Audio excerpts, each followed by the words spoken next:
I'm going to kind of just go through some of the concepts of this technique and some of the basic concepts of card weaving in general. I have my loom set up next to me, and you can actually see how the double face stuff is done. One of the things that a lot of beginning weavers don't understand is on patterns, there is card facing S and Z and there's thread facing S and Z. They're opposites of each other. If you look in the handout that I have, on page 2, more or less, you can see there's 2 tablets that are there. They're labeled S and Z. In this instance, this is a card facing S and Z. If the pattern is talking about thread facing, a thread facing S is the same as a card facing Z, and a thread facing Z is the same as a card facing S. So those are interchangeable with each other. Also, some people, eventually as you weave, you'll pick it up. If you turn a Z card forward, it goes one way. If you turn it backwards, it makes an S. It actually does the opposite. So it turns it basically into an S direction card if you're turning it backwards. It's important to understand those for double face, because double face is oftentimes uses pairs to weave, and they generally move in sections of 2 for the patterns. If you go to page 3, you can see I've got a picture there of S and Z, how the cards are threaded. Does anybody understand or not understand what's going on there? The reason that double face is called double face is because with the way that the threading works, you're going to end up with an image that is the exact opposite of what's on your top of the cards. I know Lagertha talked about in her class how it'll look a little bit different. With double face, it doesn't generally look that way. It looks the same on both sides because of how you set up the cards and how you turn the cards. And so you end up with a negative image of what you're doing on the bottom. So you end up with a truly reversible band. I've got a band here that is double face. Just let me grab it real quick here. So this is arrows. Somebody wanted me to make arrows. You can see this is one side of the band, this is the other, and you got basically just a negative image of the other thing. That's why it's called double face. I'm going to do just a couple patterns from the handout that I've got for you guys there. I'm going to type a couple letters out. Double face is a pretty easy technique to start out with. As the handout says, if you're reading the patterns there, each row is basically a line, or is 2 turns of the cards, and each column going left to right is a single card. So if you're looking at the handout, I'm going to do some capital letters first. We'll start with A, just so that you guys can see kind of how it works. I separate out my border cards from my design cards. My border cards always go forward until I have too much twist that I can't turn them anymore. I prefer to flip my cards when I have too much twist, like this. I'll show you again. We just flip it like this. And when I flip this card the opposite direction, if I continue to turn forward or away from me, it will undo all the twists that I've built up down here from turning them forward. Separating the border cards helps me out. In this case, I have 24 cards warped because I'm going to be doing a different project later on. And our patterns are 16 cards. For double face, if you have more cards than you need for the pattern, the cards that are not part of the design, you can just turn them forward twice and backwards twice, and that will maintain the white on top, like here, like we see here. So I'm gonna separate these out a little bit so that you can just see the 16 cards as we're working. So if you're looking at like the patterns, the A, you can see the first card. So these are our pattern cards. This first card is going to be just a background pattern. I tend to separate my background from my design by putting them in separate packs. So we've got one card on top and 4 cards on the bottom. So these cards here are gonna make the black design on top, and these cards that are kind of back are gonna make the white design.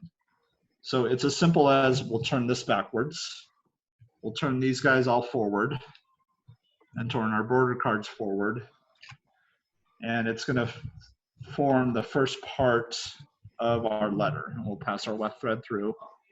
We always do them 2 lines at a time for these patterns. So there's our second turn, and now we're basically at our home place.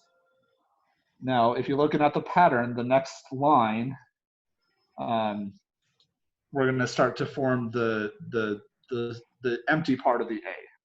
So it's actually going to go like this. I return these guys.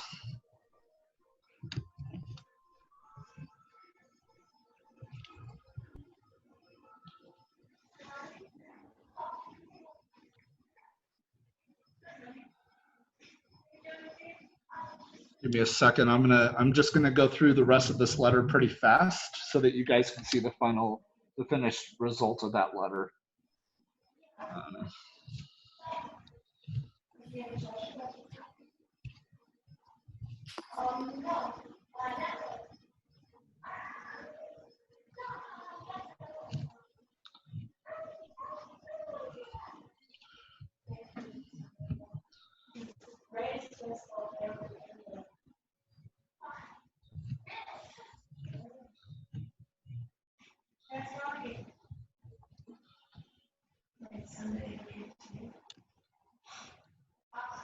I keep making a mistake here.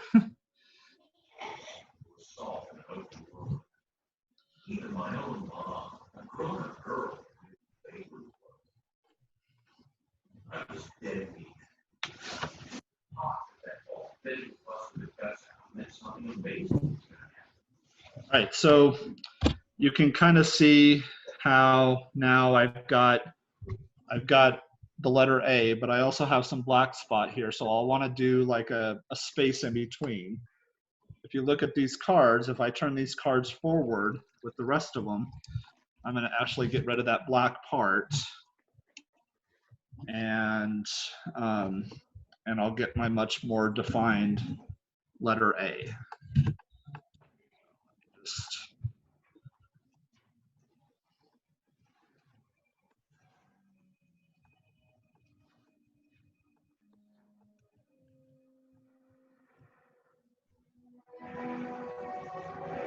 Okay, and so now you can see the letter I, and that's kind of how double face works. It's one of the more easier techniques to understand. Is everybody kind of understanding so far? Do we have any questions?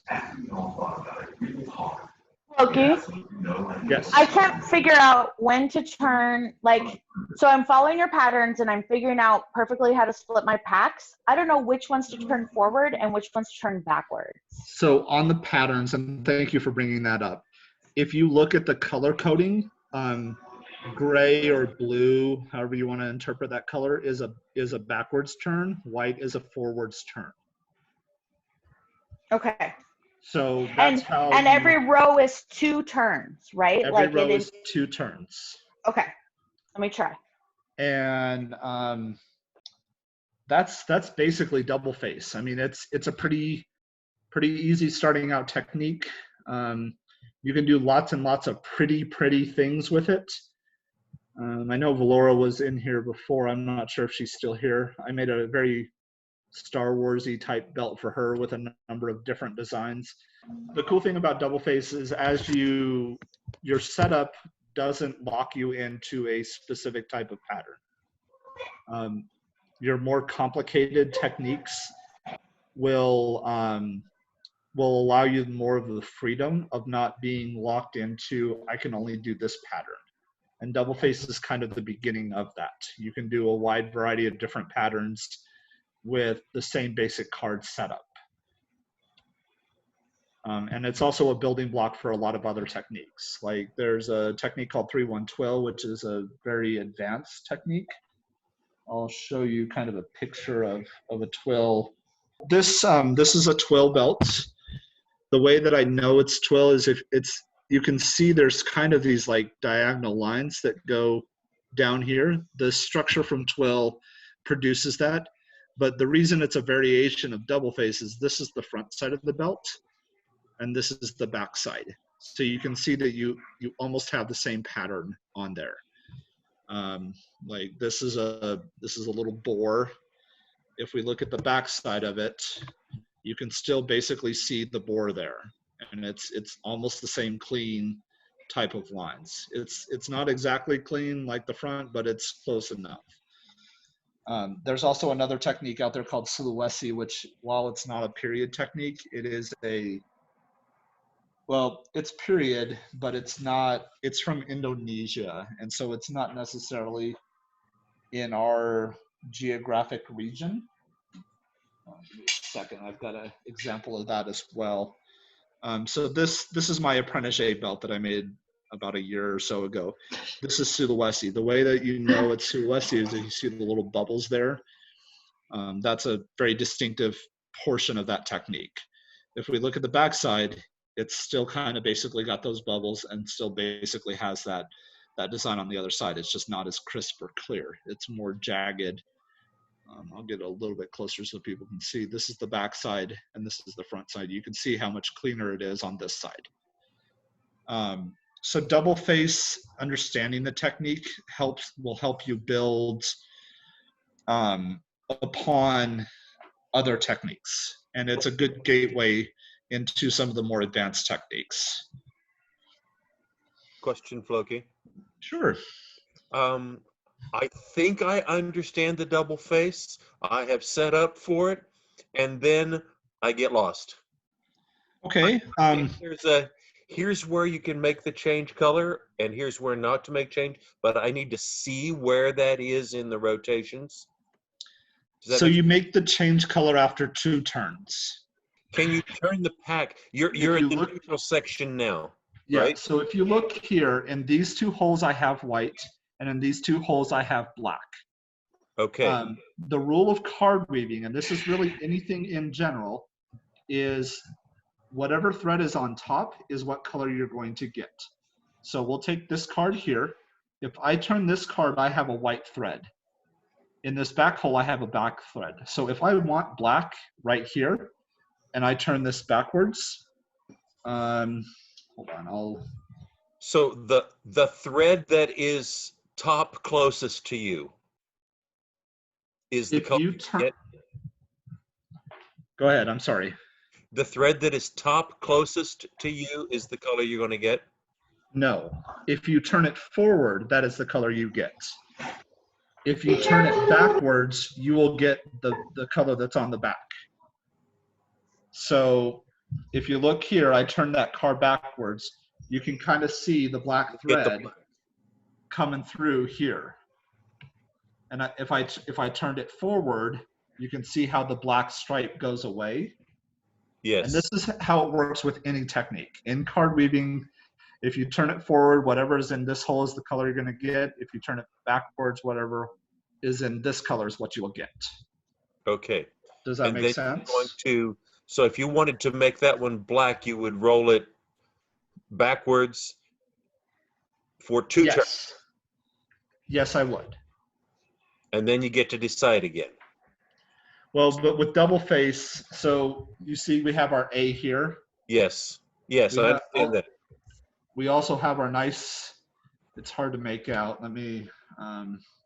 Nice clean A on the back as well, yeah. Yeah, I just want to make sure everybody can see it real well here. It's upside down, but it's also very crisp and clean on the reverse side. So the neutral, the starting position is with the, in this case, the 2 white threads closest to you, Yes. and the two Um, other color away from you. Correct. Now, say See- I wanted to, just for fun, I wanted to have a black background for my and a white letter for my next one. What I can do is I can turn these guys. I can turn them forward twice.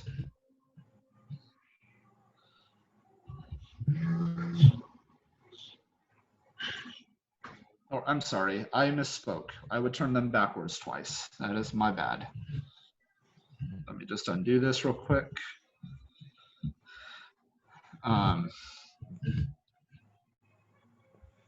So say I wanted to invert the colors on the same side. You can see how I turned them all back and now I'm in black. Now if I turn them back again as a group, I've now got a starting position where I would be in black. And if I wanted to do the same A, I could, And you have two black ones close to you. yep, I have two black ones closest to me. So you're back to starting position. That's where I was getting lost. It was where's So I'm actually not back at starting position. I'm 2 turns backwards. Yes. Yes. You're at a decision position. How's that? Yes. Technically our starting position is the 2 white threads in front. But right here, if I wanted to do, say, a white B, you know, just once again, looking at the pattern, we can,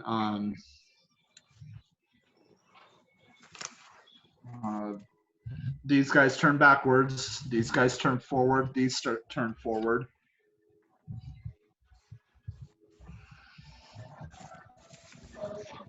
And then we turn these back again, these guys forward. And you can see we're starting to get the black background here with the white letter. And on the reverse, it's just the opposite. And if I continue doing the pattern according to that, then I would have a white B with a black background. And then if I wanted to say the next letter, I want to do it back to white again, I just turn them back to the starting position and start over. Does that make sense? Yes, that does. Okay.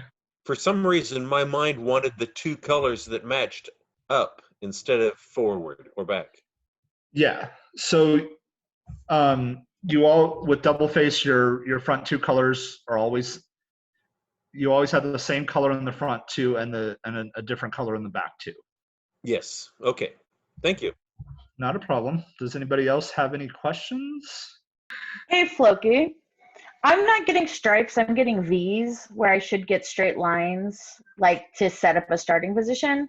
I've got my S and my Z backwards somehow. Okay. But they're all alternating. In this pattern, instead of getting a straight line so I can get crisp edges, I've got these weird V's. It's like I've got my S and my Z backwards, but I can't figure out how just reversing them is going to solve that problem. No, that looks fine. You're just not pulling your weft tight enough. You think so? Okay, I'll try again. If you look closely at mine, if you look very closely, sorry, you can see my break there has I see. It's the same. It's the same. Okay. All right, I'll just pull it tighter. Yeah, so you probably just want to pull it a little bit tighter, and then work the work it. But your S's and Z's going to give that tablet slant. That's a normal thing for card weaving. That's perfectly fine. The way that we get those uniform edges is by turning them 2 times, and then turning them back 2 times reverses the thread slant, so that it's in the opposite direction. So it looks like more of like a straight line. How do you determine how tightly you're going to pack each throw? I pack as tight as I can. And tension is a thing. Tension is something that you will learn over time based on your materials. I will actually show you a very good example of a bad tension. Give me a second. I just did a twill belt and I was at the end of my loom and the tension was really super tight and I couldn't really pack as tight. And so I have this tree here. You can see it, well, it's upside down, but you can see this tree, my lines are pretty long because I couldn't get any looser tension. So if your tension is too tight, your patterns are gonna come out elongated. Where when you look at this guy here, my tension wasn't as bad, and this guy's not quite so elongated. So tension is a thing that you kind of will learn with feel. You want a semi-tight tension, but you don't want it too tight, because when you, like if you imagine my fingers as being, or well, actually I can just show you. The tighter my tension is, the harder it is to push the weft thread back. And so the turns will actually make your patterns longer if you can't beat this down enough. So it's never a bad thing to beat too hard.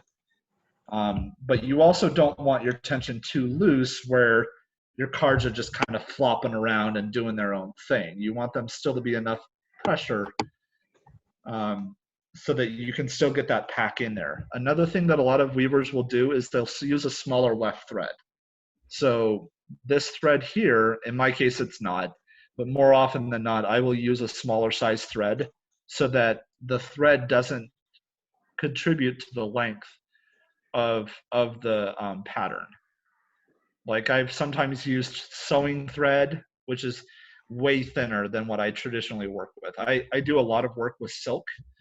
So, and my preferred size is 22 silk. Does everybody understand what I mean by 22? Do you know what that means? So that's our thread size. The first number is the size of the thread. The second number is how many threads are basically wrapped around each other. So this right here is 22. This is 62. It's a third of the thickness of this. So the higher the number, the smaller the thread. If I hold them up real close to the camera, you'll be able to see much better their size difference. So this right here is carpet warp cotton. It's 8-2, but if you look closely, you can see a distinct size difference between these two threads. The smaller weft thread will allow you to pack tighter between your warp threads, and it will allow you to have patterns that are not as elongated. So if you're running into that issue, use the smaller weft thread or lessen up your tension. So how common is it to use a different weight warp thread and a different weight of weft? Most weavers I know don't use different size threads. Okay, most use the same? They use the same size because traditionally with your, and they also tend to use, like part of the reason we put a solid color on the edges of our designs is so that you don't see the weft thread as it's passing back and forth. Okay. Because if you use a different color weft thread, then you're going to have specks along the side of the band. Okay. There is a technique called the rolling selvage, which is a little bit more advanced that allows you to hide that weft thread. Basically, you drop it below the last two cards when you're going from, say, left to right. If you're on the right hand side, you drop it below the two bottom threads before you get all the way out, and then you wrap it back around and go through on the other side for the next turn. And then you do the same process on the other side, and it'll create this kind of rolled edges. And if you are using a different color weft thread, then you won't see it. Like I'm getting ready to make a new belt for myself, and on one side of my belt I want to have green, and the other I want to have yellow because I'm an apprentice and a protege. But I'm going to use a white weft thread because I wanted to keep it as small as possible, and I don't have silk always in the colors that I'm using for my borders if I'm using a different size. So for me, it's important to hide that thread because I don't want it showing on the sides. So mine's not coming out right at all, and there's like 50 potential problems. So No, do go you ahead. have any, oh, maybe I'll try this eye. I want to try a pattern that is like way simpler and more geometric that doesn't change from turn to turn. So I can like replicate the like, understand what's up and down. So, but I'm going to try the eye, the number on the first patterns page, and try to just get like essentially a box. And then can I do a box? And then can I do 2 boxes? All right, and just to make sure I'm doing this right, the white boxes on the patterns are forward turns, and the colored boxes on the patterns are backwards turns. Yes. Okay. And each row is 2 turns. Right. But each box is 1 card. Yes. All right. So like for the letter I, it would be 2 actual turns. I realize that this is an advanced class, but how much do you extra warp do you leave at each end? Because as you're turning some and not turning the others, everything ends up kind of a knot after a You while. build up twist, yes, and you will absolutely build up twist with double face. It's unavoidable. So how much extra do you have to leave so that you can deal with that? It's a hard question because it depends on how much you're weaving. Like what's on my loom right now, I generally have an idea of how much I'm going to make. If you add say 20%, that will usually be enough, but I can't say if it will or not because depending on the technique and depending on the patterns, you're going to build twist one way or another. A lot of the more advanced techniques will not, there's no way to avoid the twist. There are some techniques like threaded in, which is a basic starting out type technique. That's usually all the cards turn forward 4 times and turn backwards 4 times. You're going to undo all your twists when you do that. But with double face, it's not going to always work out that way. Yeah. One thing with double face, even with 4 forward and 4 back, I mean, it was years ago when I tried it, I still created extra twist. Yes, I did. Okay, then there was something else going on because well, this was 20 years ago and I had no clue what I was doing. It was fun. But here's the thing, with 4 forward, 4 back, you should have no twist. Because when you turn those cards forward 4 times and you pass your weft thread, you're going to get a wrap on the opposite end. And then when you turn them backwards 4 times, it's going to undo that wrap. Yes, it should. It's that when you come back to it, you forgot whether you turned it forward or back, so you go forward some more. Yeah. Can I interject with a suggestion I've seen? Sure. So there are some people in Abigail who do the table weaving with their more fancier things. When you warp up your loom, if you tie all your threads to a fishing spinner thingy, it keeps your floaters from twisting up your line. And it's just basically a little join so that each side of the thread can twist independently, and it lets them untwist. And you just put one of those on each one of your bundles, and the twist, it doesn't matter, the twist just works its way out. Yes, and I was going to bring that up.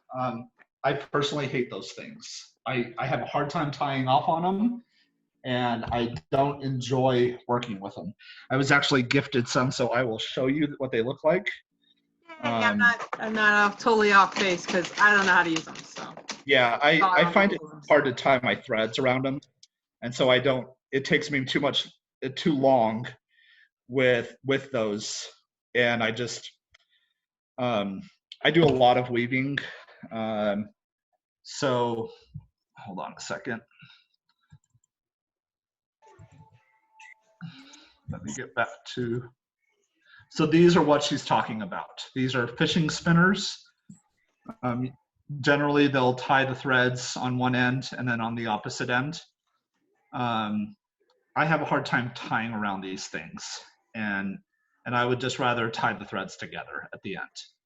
But these things they free spin independent of each other, and so as you build up twists, you can actually just push your finger down through it, and this thing will spin and undo that twist.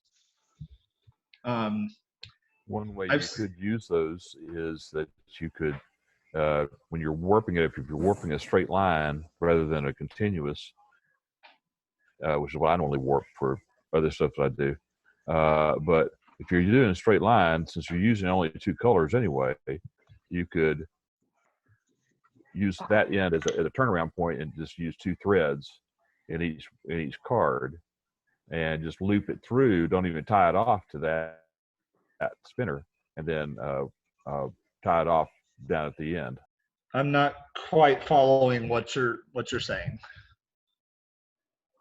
Well, if you take that loop and and instead of cutting each strand, running 4 strands, then run 2 strands, but as loops.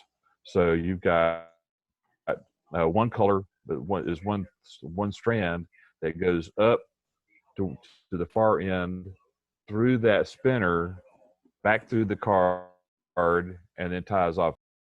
It's more of a personal preference than anything else. There's nothing wrong with doing that. There's a technique out there called speed warping where you can warp a loom a lot faster by doing a continuous warp. I don't like doing that because I have tension issues when I speed warp, and so I just tie individually. Like I pull 2 cards at a time, or 2 threads generally at a time. And also part of it is I work with silk a lot. And so I can't afford to buy 2 $70 cones of silk for 1 color. I know I can pull that off, and I could put it into a separate ball or a separate cone, but it's just easier for me just to pull it off and just run a cone like this, and just pull more times. It takes longer, but I also have a better control over my tension, which is just more of a personal preference than anything else. Anything else? I'm not specifically locked into talking about double face. If you have weaving questions in general, I'm more than happy to answer those questions. I started warping for the very first time after the first class this morning, and I'm still warping, so I can't ask questions yet because I don't know enough yet to ask questions. I didn't think about this part so well. Like, I'm using just leftover knitting yarn because that's what's currently in my house. So it's really bulky, and I didn't realize how much more string tablet weaving was going to take as compared to ankle weaving. Like, I think what's something I don't understand. I understand that the color you're going to get is on top. So does the whole thing end up being, does the whole band end up being 4 threads tall and then however many cards you have wide? Is that what I understand? No. It is the number of cards wide. You do have to be careful with your tension, just like in ankle. If you pull too tight with your weft thread, you can dramatically affect the width of your thing. Like, I made a belt last night, and I'm just going to show the end because this belt is a surprise for the person. They're not here, but it's a secret project that I've been working on. And I will show you what will happen when you're tired and trying to finish. You can see right here how my arrows, I was a little tired and I pulled too tight, and that is an actual curve that's in there because I pulled too tight. And by the time I realized it, I was already down here, which was about an hour later.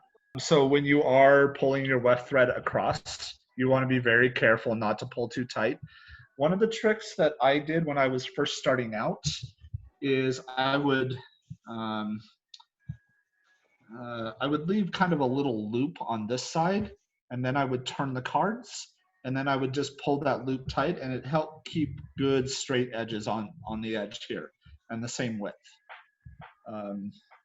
I've been weaving for close to 3 years, so I don't really do that anymore because I have a good feel for tension. But if you pull too tight or not tight enough, it will show in your design. Floki, Gloria.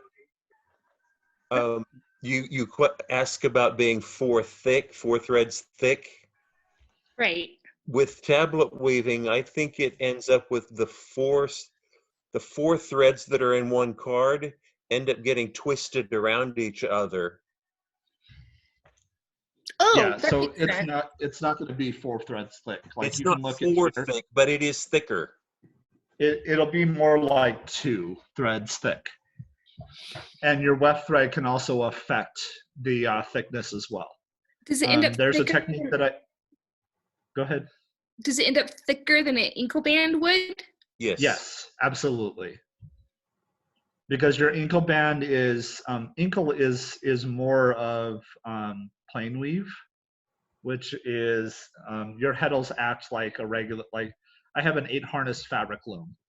Your heddles act more like fabric than they do with tablets. Tablets, you get angles and stuff like that because you have thread angles here.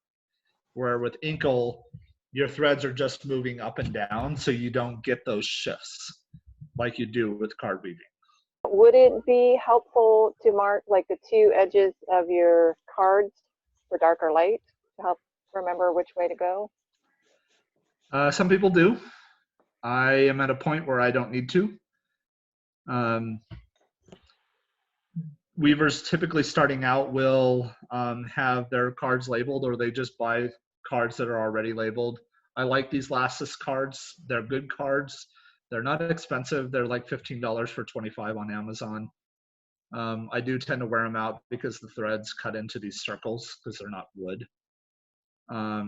But when I was first starting out, I absolutely used numbers as a reference to keep where I was at in my pattern. Okay. Great, thank you. Not a problem. Did you have a question?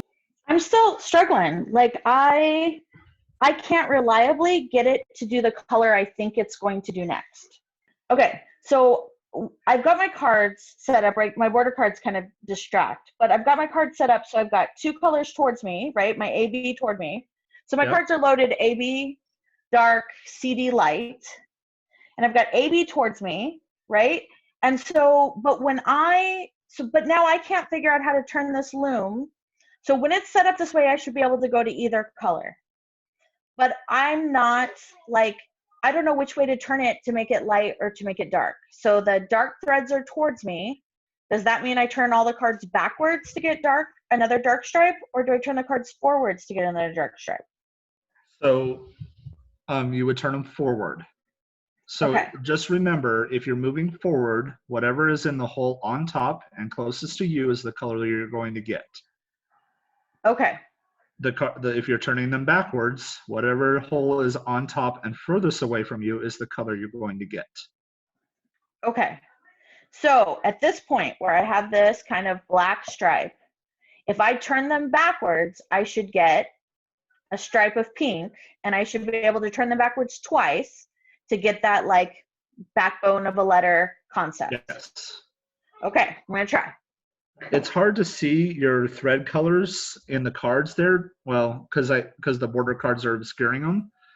But yeah, if you want a pink stripe and you're at the starting position, you're going to move them back twice.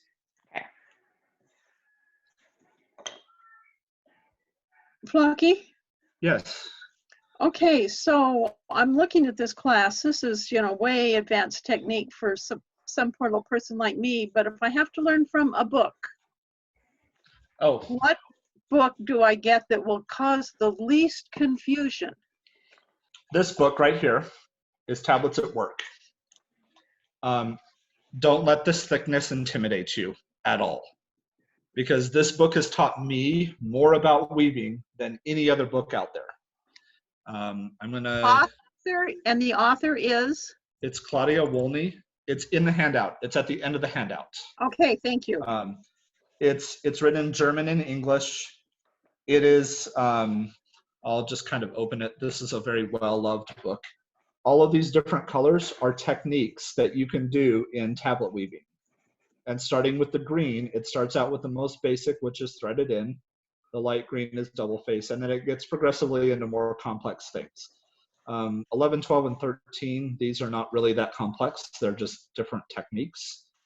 But this book costs about $60. It's not an inexpensive book. The other book that I recommend that if you don't want to spend $60 on a book is Appleseas and Fox Noses. It's What? It's a Finnish book. Ah, It's about $20 and you can buy it on Amazon. But Tablets of Work is the book that I recommend. It's a solid book. It goes through how to set up your cards. It has like, hold on a second. It explains it in a way that's easy to understand, and it takes the approach that you don't know anything about card weaving at all. So this section right here, which is about 80 pages, is just over how to set up your loom, how tension works, how to read patterns. Keep in mind it's 2 languages, so it's really only 40 pages because half is in English and half is in German. And then she takes a very easier approach on each technique step by step. She talks about the threading. All the images in my handout are from that book because it's just the way that she sets it up is easy to understand. She has good pictures on how to do it. She'll talk about how you can set up patterns once you really understand the technique. And then she gives you a crap load of patterns to do from. So if you want to stick to a particular technique for a very long time, there's tons of patterns in there for that one technique. Like I've done most of the techniques in this book, and I haven't even used all the patterns, and I write my own patterns too. okay. Well, thank you so much.